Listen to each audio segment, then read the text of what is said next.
নমস্কার, বাজার প্রণাম, ছোটদের ভালোবাসা জানিয়ে আজকে নতুন একটা ব্লগ শেয়ার করছি। তোমাদের সবাইকে স্বাগত সুজাতার সংসার। আশা করি তোমরা অনেক অনেক ভালো আছো, আমিও ভালো আছি। এটা হচ্ছে সোমবারের ভিডিও। তাই সবার প্রথমে তোমরা ঠাকুরকে দর্শন করো, যেহেতু সকাল সকাল পুজো স্নান সেরে তারপরে রান্নাঘরে যাব। এই যে আমার গোপাল সোনাকে সাজানো হয়ে গেছে, ফুল দিয়ে স্নান তো হয়ে গেছে, আমারও হয়েছে, আমার গোপাল সোনারও হয়েছে।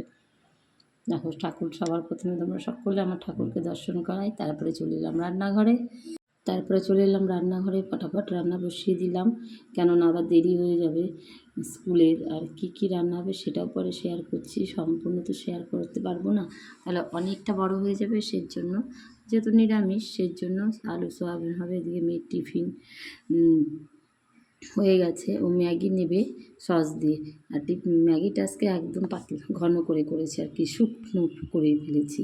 আর এদিকে আলু সোয়াবিনের ঝোল হবে, সেটা আলু সোয়াবিনটাকে কষানো হচ্ছে, যেহেতু সোমবার আর অন্য কোনো সবজি খাবে না বাচ্চারা, সেই জন্য আজ আলু সোয়াবিনের ঝোলটাই করবো। ডাল আছে আর উচ্ছে আলু ভাজা হবে। উচ্ছে আলু ভাজা তো আবার সেই লাগে গরম ভাতে। কার কার ভালো লাগে কমেন্ট করে জানিও। যাই হোক, এবার মশলাটা কষানো হয়ে ঝোলও দেওয়া হয়ে গেছে। এবার হচ্ছে প্রেশারে আমড়া দিয়েছিলাম, শ্বশুরমশাইয়ের জন্য আমড়ার চাটনি করবো, আর কি টক চাটনি নয়, চাটনি তো গ্রেভি টাইপের হয়, ঘন হয়, টক পাতলা টক যেটাকে বলে, উনি ওই সমস্ত ভাত দিয়ে মেখে খায়। এদিকে আমার ভাত ওই অ্যাকোয়াগার্ড থেকে যে জলটা ভরে রাখি হাঁড়ি করে রান্নার জন্য, সেই জলটা একটু সরিয়ে নিলাম। আর এদিকে আবার চা বাড়ন্ত, চাটাও একটু ঢেলে নিচ্ছি। ছোটো কৌটো তো, বেশি একবারে ঢালি না, অল্প অল্প করে ঢেলে নিই, যখন লাগে তখন বেশি করে ঢালি। যাই হোক, আর ওইদিকে মেয়ের টিফিন বাটিটা মেজে ধুয়ে উপর করে রেখেছি। ও এটাই খুলতে পারে, আরও একটা আছে, ওটা এখনও খুলতে জানে না বলে দেওয়া হয় না, এটাই ওর কাছে ইজি, সেই জন্য। যাই হোক, এদিকে চাটা বাড়ন্ত ছিল, চাটা ঢেলে নিলাম।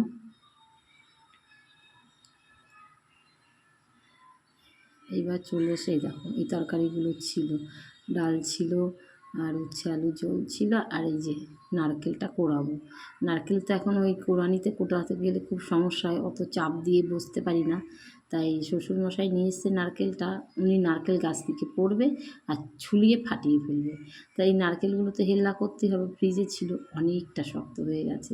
যেহেতু আমার শ্বশুরমশাইরা বাংলাদেশের লোক, ওরা নারকেল দিয়ে মুড়ি, রুটি, চিড়া, তারপরে এসব খেতে ভালোবাসে। আর আমার শাশুড়ি মা তো গরম ভাতে নারকেল লেবু, পাতিলেবু, তারপরে চিনি দিয়ে খেত। যাই হোক, তা সেই নারকেল কিছুতেই খুলতে পারছি না, অনেক কষ্ট করে অবশেষে খুলতে পারলাম। কিছু অনেকটা সময় লাগবে। ওইদিকে আলু সোয়াবিনের তরকারিটা তো হচ্ছে, কাঠে ভাত হচ্ছে। আর এই যে এইটুকুন উদ্ধার করতে পেরেছি, অনেক শক্ত হয়ে গেছে তো, আর ছুরি দিয়ে যেভাবে পাচ্ছি।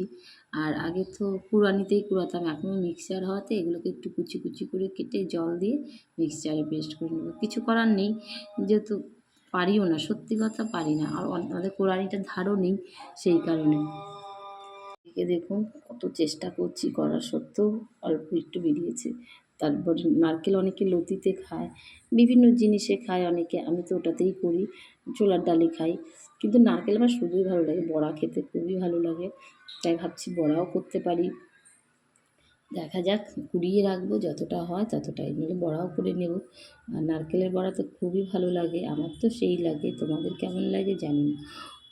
কাঁচা লঙ্কা দিয়ে নারকেলের বড়া, যদিও অম্বল হয় নারকেলের, কিন্তু খেতে বেশ লাগে। যাই হোক, কিছুতেই পারছিলাম না, অনেক কষ্ট করার পরে খুলতে পারছি। আর শুধু আমার ভয় লাগছিল আমার হাতটা যেন কিছু না হয়।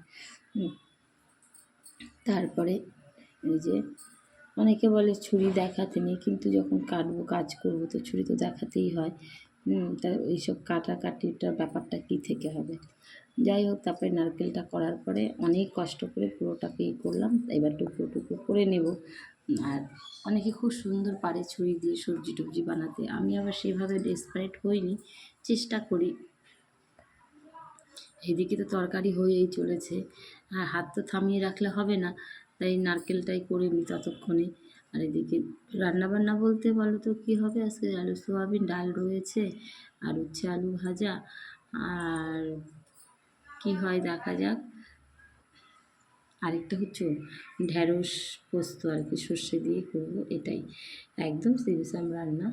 আর শ্বশুরমশাই তো এই দিয়ে রুটি খাবে, যারা রুটি না আছে ওনাকে চিড়ে দেবো, চিড়ে ভিজি। এই যে রান্নাবান্না আমার কমপ্লিট, তাই তোমাদের সাথে একটু কথা বলতে এসেছি।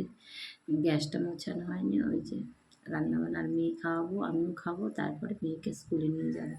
মেয়ে খাবে হচ্ছে ডাল আর ঘি দিয়ে, আর আমি খাবো হচ্ছে আলু ভাজা আর হচ্ছে ঢ্যাঁড়স পোস্ত দিয়ে। এটাই আজকে আমাদের সকালের খাওয়া দাওয়া। যেহেতু স্কুল থেকে আসতে অনেকটা দেরি হয়ে যাবে, তাই অল্প কটা ভাত খেয়ে যাবে। সকালে যেহেতু আমি কিছু খাই না, ভাতটাই বেসিক্যালি খাই। আর আমি যেহেতু বাঙালি, আমি ভাতটা খেতেই বেশি পছন্দ করি। আর গরম ভাত, ঘি আর মচমচে করে উচ্ছে ভাজা, কার কার ভালো লাগে। এই যে আমার রান্নাবান্না, আগের দিনের ডাল ছিল অনেকটাই, আর আলু সয়াবিনের ঝোল, উচ্ছে আলু ভাজা, উচ্ছের ঝোল, আর হচ্ছে আমড়ার টক, আর ওটা হচ্ছে ঢ্যাঁড়স আলু দিয়ে সর্ষে। এই যে আলু ভাজা নিলাম, উচ্ছে আলু ভাজাটা একটু আজকে বেশি তেল দিয়ে মচমচা করে ভেজেছি, কিন্তু হেভি লাগে। অনুষ্ঠান বাড়িতে করে, বিশেষ করে শ্রাদ্ধ বাড়িতে। কখনও খাইনি, এখন একটা চল উঠেছে, তিতো দিতে হয়, শুক্তোর বদলে উচ্ছে আলু ভাজাটা করে, কিন্তু খুব ভালো লাগে। আর সঙ্গে গরম ঘি দেয়। আমাদের এখানে তো শ্রাদ্ধ বাড়িতে এরকমই খাওয়ায়, খুব ভালো লাগে। তারপরে পেঁপেটা দিয়েছিল দিদি, আরও একটা পেঁপে দিয়েছে, তার এদিকে মেয়ে পড়ছে আর এদিকে আমি পেঁপেটা কাটছি। দিদি দিয়েছিল, তা পেঁপেটা একটু কেটে নিই। আর আমিও পাকা পেঁপেতে খেতে ভীষণ পছন্দ করি, তাই ভাবলাম পেঁপেটা ফটাফট কেটে নিই, আমি আর শ্বশুরমশাই খাবো, তার জন্য। এর আগে একদিন একটা খেয়েছিলাম, এই যে আরেকটা দিয়েছে। আর আমার পাকা পেঁপে খেতে ভীষণ ভালো লাগে।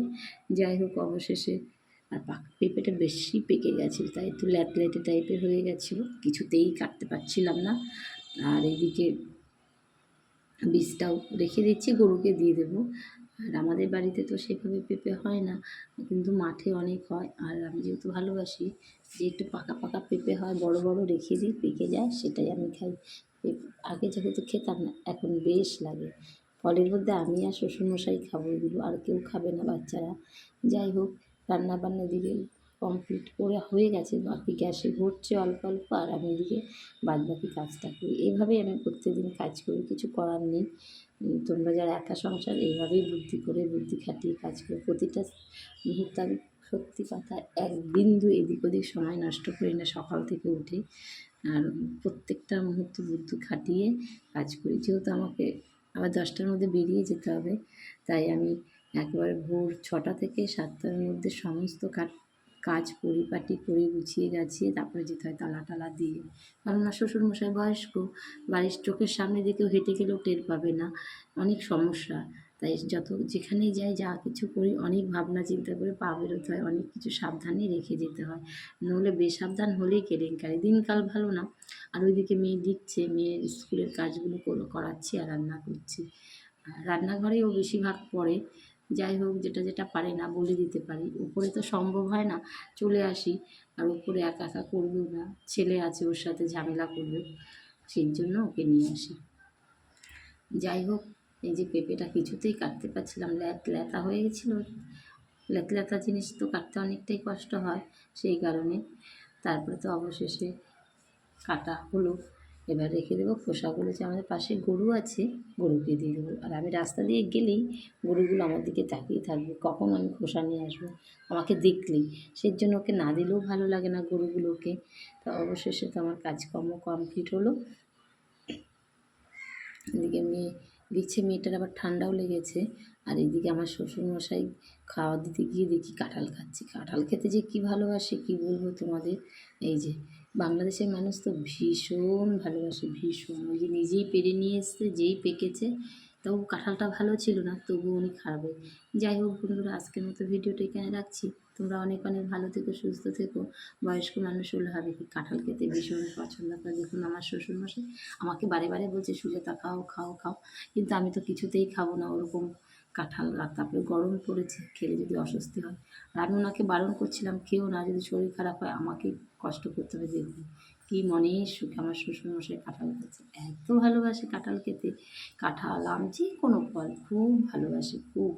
সেই কারণে উনি তো আমাদের কথা শুনবে না। আর জানা আরেকটা বাড়ি আছে, সেখান থেকে যে বাতাবি লেবুগুলো কুড়িয়ে নিয়ে এসছে, যখন মনে হবে এগুলো বসে বসে কাঁচি দিয়ে কেটে কেটে খাবো, এইরকম। হ্যাঁ, আজকে তো মৌসুম্বি লেবু দিয়েছি আর আপেল দিয়েছি টিফিনে, তারপরে উনি কাঁঠাল খাচ্ছে। আমি যদি জানতাম কাঁঠাল আছে তাহলে সবজি দিতাম না, কাঁঠাল দিয়েই রুটি খেয়ে নিতে পারতো। আমি তো যেহেতু জানি না। যাই হোক বন্ধুরা, আজকের মতো ভিডিওটা এখানে রাখি। তোমরা অনেক ভালো থেকো, সুস্থ থেকো, সাবধানে থেকো। যদি কোনো অংশ ভালো লেগে থাকে ভিডিওর, প্লিজ একটা লাইক কমেন্ট করতে ভুলো না, আর আমার পাশে থেকো। দেখুন আমার শ্বশুরমশাই কাঁঠাল খাওয়ার কত ঘটা।